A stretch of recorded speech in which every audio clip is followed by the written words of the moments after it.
তো hello guys, আপনারা দেখতে পাচ্ছেন আমার আমার এই পাখিটা। ওকে আমি বহুত ছোট থাকতে এনেছিলাম, নাম রাখছি আমরা একমাত্র। আর এখন ওর বয়স হয়ে গেছে 4 মাস। এখন বাক্কা আমাদের সাথে মিলে গেছে প্লাস পিঞ্জরার থেকে বের হলে বড় হয়ে গেছে, তার যায় না কোনো দিকে। প্লাস প্রায় তার বয়স আর ওর ছোটবেলার ফটো, ওর ছোটবেলার ফটোটাও দিয়ে দেবো আপনাদেরকে, দেখতে পারবেন। আমাদের পাখিটা বাক্কা কথা শুনে। আগে আমাদের পাখি বাইরে যায় না, কথা শুনে তাকে আমাদের খাওয়া দাওয়া সব কিছু টাইম মতো দেওয়া হয়। আর ওকে আমরা বড্ড ভালোবাসি। ওর নাম রেখেছি আমরা লিও বলে। ওর নাম রেখেছি আমরা লিও। লিও।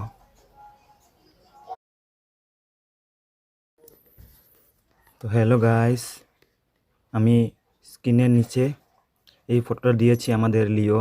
যে সময় আমরা পয়লা এনেছিলাম লিওকে ছোটো থাকতে, ওই ছোটো থাকার ফটো। আর এখন আমাদের লিও কত বড় হয়ে গেছে, প্লাস আমাদের সাথে মিশে গেছে আমাদের সাথে।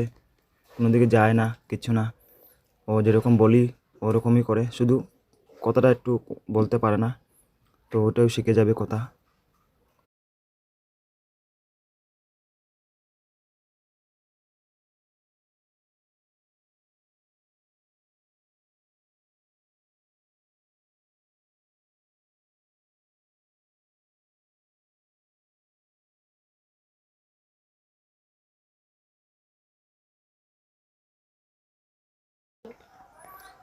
লিও, আসো আসো আসো আসো আসো আসো, এই তো এসে গেছে আমাদের লিও। হ্যালো লিও, রাধে রাধে। তো আমাদের লিও একটু অত বেশি বলতে পারে না, শুধু একটু একটু বলতে পারে। এখনো বাকি আছে, ও বড় হলে পুরো বলবে, বলে আপনাদেরকে দেখাবে। ধন্যবাদ। লিও লিও লিও লিও, কি হয়েছে কি হয়েছে কি হয়েছে কি হয়েছে লিও? লিও কিছু খাবে? কিছু খাবে? কি খাবে বলো, কি খাবে?